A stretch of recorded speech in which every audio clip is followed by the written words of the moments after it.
그래서 지금 여러 가지들을 제가 뭐 말씀을 드렸습니다. 이런 부분에 대해서 프랑스는 어떻게 반응을 하고 있는가? 제가 둘로 나눠봤습니다. 하나는 일단 극우파들의 주장을 받고, 그 다음에는 이제 프랑스 정부는 프랑스 일반 국민을 대표한다라고 이제 볼 수가 있겠죠.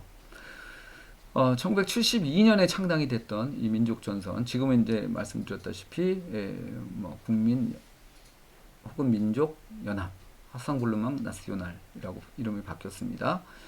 이것이 이제 이민 문제, 이슬람 문제를 타고 급성장을 했고요. 여기는 이제 프랑스다. 그래서 프랑스를 사랑하면 남지만 그렇지 않으면 떠나라. 다시 프랑스 문화나 간습이라든지 이런 것을 내가 받아들이려면 남고, 그렇지 않으면 떠나라는 거죠. 굉장히 뭐 유치한 부분들도 있습니다. 뭐 사람을 원숭이에 이제 비교하기도 하고, 그럼에도 불구하고 전반적으로 아까 제가 앞에서 탈냉전 이후에 난민이라든지 어떤 무슬림 2, 3세대의 어떤 정체성 갈등이라든지 이런 걸 통해서 많은 프랑스인들이 지금은 극우파의 주장에 상당히 경도돼 있다. 그러니까 결선 투표에까지 올라가겠죠. 그 마크롱이 대통령이 된 2017년 선거 바로 전에 마크롱이 이제 올랑드 대통령 때 경제재무장관이었죠. 그 사람이 출마하기 전만 하더라도 올랑드는 1차전에 떨어지고 마린 르펜이 1위다라는 기사들이 계속 나왔을 때입니다. 그런데 이제 마크롱이 나오고 나서 결선 투표에서 마크롱이 승리를 했죠. 그리고 그 2015년도에 샤를리 앱도에서 테러 사건이 있고 난 그때 바로 미셸 우엘백이라는 사람의 복종이라는 스미스용이라는 이제 소설이 발간됐고, 우리나라에도 얼마 안 있어서 이제 번역이 됐습니다. 그래서 저도 이걸 찾아서 한번 읽어봤는데, 소르본 대학 교수가 가톨릭에서 마지막으로 이제 무슬림으로 개종하는 그런 이제 맥락에서 프랑스에서 다음 선거 2022년 선거를 이제 이 책에서는 이야기를 합니다. 2022년 선거에 한쪽은 구구파, 다른 쪽은 사회당과 온건한 이슬람 정당이 연합한 정당이 결선 투표에서 붙고, 결국은 사회당과 이슬람 정당이 승리한다, 정권을 장악한다. 그래서 프랑스 사회가 이슬람화가 되고, 그러면서 이제 그 뭐 장면 좀 오래돼서 저도 기억이 가물가물하지만 소르본을 거니는 여학생들이 히잡을 착용하고 거니는 그런 캠퍼스의 모습을 그려줍니다. 그래서 프랑스 사람들한테 어떤 이슬람어 포비아를 이제 각인시켜주는 뭐 그런 소설이고, 굉장히 인기를 끌었다라는 이야기가 있습니다. 주류 사회에서는 계속해서 동아주의, 철저한 정교분리 교육을 이제 강조를 합니다. 그래서 이 사진은 이제 그 학생들을 위한 라이스테 헌장이라고 이제 보통 이야기를 하는데, 각 학급마다, 학교가 아니고요, 각 학급마다 저 헌장을 다 붙여야 됩니다. 그래서 이것은 이제 당시 교육부 장관이었던 뱅상 빼이용이라는 사람이 실제 이제 첫 수업을 이걸 가지고 했던 그 장면을 제가 사진으로 찍은 겁니다. 이거 번역한 거는 제가 호모 미그란스라는 곳에 직접 번역을 실었습니다. 제일 중요한 거는 사실 어떻게 해결할 것인가. 제가 뭐 프랑스의 문화전쟁이라는 책을 2005년도에 썼었는데, 그때 나름대로는 해결 방안이라고 썼는데, 그 책을 학생들한테 읽히면 항상 비판의 대상이 됐습니다. 실질적인 해결책이 없지 않냐. 역사가로서 뭐 어떤 해결책을 특별한 실질적인 해결책을 참 말씀드리기는 굉장히 어려운 것 같습니다. 일단 프랑스는 제4공화국 헌법부터입니다. 프랑스는 분리될 수 없는 종교 중립적인, 이게 라이크라는 이야기고요. 그다음 민주적인 그리고 사회적인 공화국이다. 프랑스는 출생지, 인종, 종교의 구분 없이 모든 시민이 법 앞에 평등함을 보장한다. 프랑스는 모든 신앙을 존중한다. 이게 이제 전문에 나와 있습니다. 예, 단일한 분리될 수 없는 공화국이라는 것은 사실 우리가 캐나다라든지 미국 등에서 보는 다문화주의 이것을 수용할 수 없다는 이야기입니다. 그래서 당시에 이제 사회부 장관이었던 교육부 장관이었던 프랑스의 피용 같은 사람이 공화국은 특정한 종교나 개인 혹은 어떤 공동체가 분열시킬 수 없는 하나의 완전한 실체이다. 이렇게 이야기를 하죠. 그러니까 뭐 프랑스를 뭐 가톨릭 공화국, 무슬림 공화국 뭐 이런 식으로 가톨릭 국민 뭐 이런 나눌 수 없다는 이야기입니다. 그래서 프랑스 공화국은 국민국가의 중앙집권화, 지속성, 그리고 통일성을 추구한다는 거죠. 그래서 프랑스에서는 공식적으로 다문화주의란 말을 잘 쓰지 않습니다. 꼬미너따리즘이라고 해서 공동체주의란 표현을 쓰죠. 상당히 이제 부정적인 의미입니다. 그래서 특히 이제 그것도 무슬림의 공동체주의를 이제 뜻하는 그런 의미라고 볼 수가 있습니다. 근데 사실 프랑스가 정말로 동아주의 정책을 시행해서 성공했느냐? 제가 볼 때는 이 축구, 예, 아시다시피 98년도하고 2018년에 월드컵 우승했죠? 예, 여기 이제 지단하고 나오는데 흑인, 그 다음에 아랍계, 그 다음에 백인, 네, 상징적인 뭐 사진이라고 볼 수 있고요. 이게 이제 2018년도 우승했을 때입니다. 언뜻 보면 뭐 아프리카 대표팀 뭐 누가 그렇게도 이야기를 하는데, 예, 거의 뭐 90% 이상이 이민자 출신들이라고 이야기를 하죠. 예, 엄격하게 차별을 금지했기에 아마 최강팀을 일으켰다 이렇게 볼 수 있겠습니다. 그럼 스포츠 말고 다른 데서 뭐 어떤 성공을 했느냐? 사실 프랑스에서 이에 대해서는 이제 비판이 굉장히 많습니다. 옆에 사진을 보면 이제 자유평등 파괴인데 뭐 대부분 관공서 학교에 이제 프랑스 혁명의 3대 구호가 적혀 있습니다. 여기 어떤 학생이 올라가서 앞에 에갈리떼 앞에 IN을 붙입니다. 이네갈리떼 불평등이라는 거죠.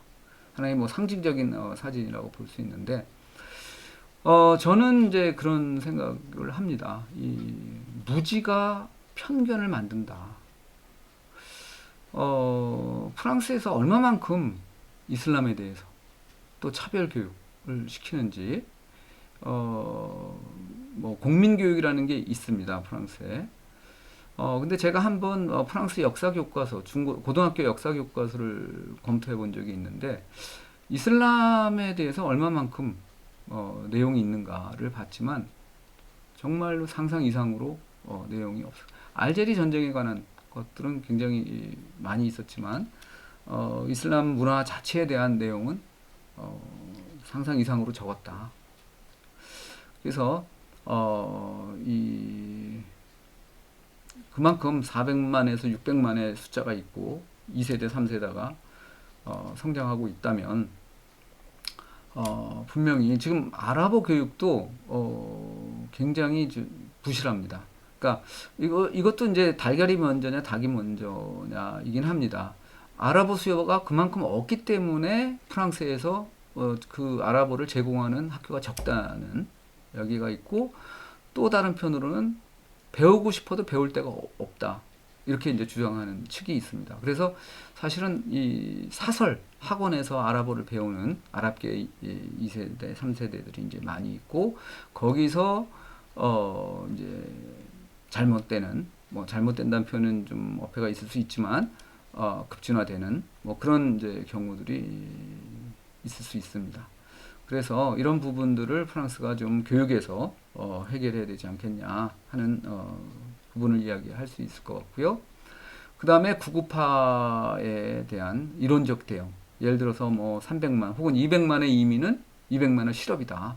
뭐 이런 이제 주장들. 이것에 대해서는 이제 뭐 대응하는 책자들을 제가 본 적이 있습니다.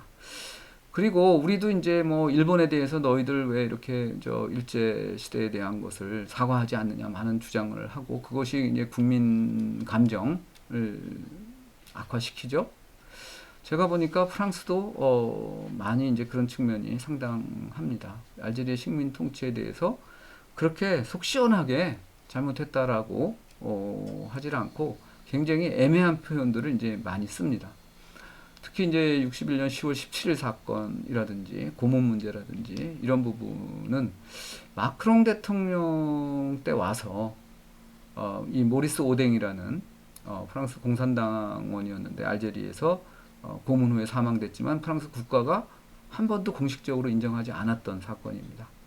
그런데 이제 마크롱 대통령이 그 부인을 찾아가서 20대의 신혼부부였는데 이제 죽었고 부인이 계속해서 아들을 키워왔던 것 같아요. 공식 인정을 하고 사과를 했습니다. 네, 마크롱 대통령의 사과를 받고 몇 달 후에 그 부인이 죽었어요. 그래서 얼마나 오랫동안 그 사과를 기다려 왔는지 뭐 그런 것도 한번 생각을 해볼 수가 있었습니다. 이 마크롱 대통령은 후보 때도 알제리에서 그 방송을 할 때 알제리 전쟁을 이야기하면서 크림 꽁트를 리마니떼라는 표현을 썼습니다. 인륜에 대한 범죄죠. 그것은 사실은 그동안 나치에 대한 경우에만 썼던 것인데 그래서 그 표현을 쓰는 바람에 국내에 와서 피에노와 후손들한테 굉장히 곤욕을 치렀던 것을 이제 볼 수가 있었습니다. 이론적으로는 사실 뭐 많은 이야기를 할 수 있습니다. 어떤 식으로 이 문제를 해결할 수 있느냐. 사실 이 이슬람 문명하고 프랑스 문화 문명이 우리가 생각한 만큼 그렇게 서로 이질적이지 않다는 점, 이것도 우리가 한번 좀 생각해 볼 수 있겠습니다. 제가 어떤 책에서 보면 프랑스하고 스웨덴의 문화하고 프랑스하고 알제리 문화하고 오히려 프랑스 알제리의 문화가 더 근접하다, 뭐 이런 이제 책을 본 적이 있습니다. 그래서 너무 이질적으로만 볼 것이 아니라 뭐 우리 프랑스 사람들 뭐 쿠스쿠스 같은 거 굉장히 좋아하죠. 그래서 뭐 그런 부분들이라든지 서로 유사한 것들을 좀 더 찾아볼 필요가 있을 것 같고요. 그 다음에 두 문명의 융화를 저해하는 그런 반이슬람 구급화 이론도 좀 극복을 하고, 그 다음에 아까도 이야기한 식민지 문제 이런 것들, 또 참전해서 공헌을 한 것들에 대한 어떤 인정, 뭐 이런 것들을 우리가 좀 생각을 해봐야 될 것 같고요. 그래서 새로운 형태의 어떤 융합 문화를 창출하도록 노력을 해야 될 겁니다. 네, 제가 이런 이야기를 하면 굉장히 이제 사변적이다, 뭐 이런 이제 비판을 사실 들을 수밖에 없습니다. 그래서 마지막으로 그래도 우리가 한국은 어떤지 아주 간단하게만 살펴보도록 하겠습니다. 지금 우리나라에 뭐 굉장히 많은 사람들이 들어왔죠. 이 통계도 사실 법무부, 내무부 통계가 상이하고요. 그 다음에 외국인하고 이민이라는 말에서 편차가 있죠.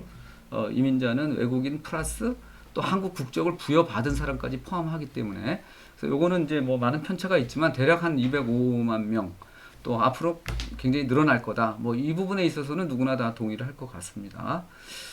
그리고 굉장히 많은 초중고생이 있고요. 이 학생들이 이제 대학을 제대로 진학을 못한다든지, 그랬을 때 실업률, 우리가 이거 많이 생각을 해볼 수 있겠고요. 그 다음에 현재 한국인 무슬림이 6만 명이라지만 전체적으로는 약 26만 명의 무슬림이 국내에 있습니다. 근데 예멘 난민 문제 때도 그렇지만 지금도 우리 젊은 학생들의 어떤 네이버 댓글이나 뭐 이런 걸 보면 이슬람에 대해서 굉장히 예민합니다. 저도 굉장히 이럴 정도, 이 정도인가 할 정도로 놀랍니다. 그런데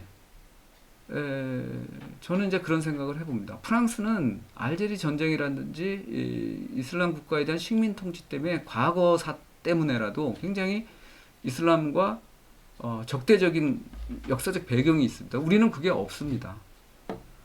그래서 결국은 이런 이슬람 문화, 포함한 다양한 어떤 타문화에 대한 어떤 이해, 이것이 마련돼야 되겠다.